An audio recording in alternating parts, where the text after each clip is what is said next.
আপনার দীর্ঘায়ু কামনা করছি, আপনি দীর্ঘজীবী হন।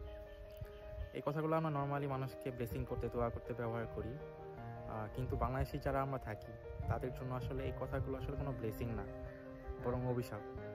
বাংলাদেশে কারেন্টলি যে সিচুয়েশন চলছে, আমরা তো ঘরের বাইরে তো সেফই না, ঘরের ভেতরেও সেফ না। আমরা যেন প্রতিদিন স্কুইড গেমের কোনো চ্যালেঞ্জ কমপ্লিট করতেছি।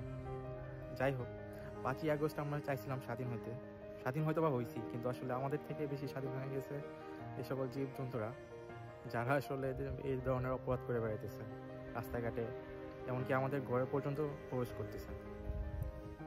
তো দেখা যাক আমাদের সরকার কি করে এই ব্যাপারটা নিয়ে। ততদিন পর্যন্ত আশা করি সবাই সেফ থাকবেন, অ্যালার্ট থাকেন, কোনো কিছু হইলে সেটা প্রতিবাদ করেন। সেই পর্যন্ত টাটা।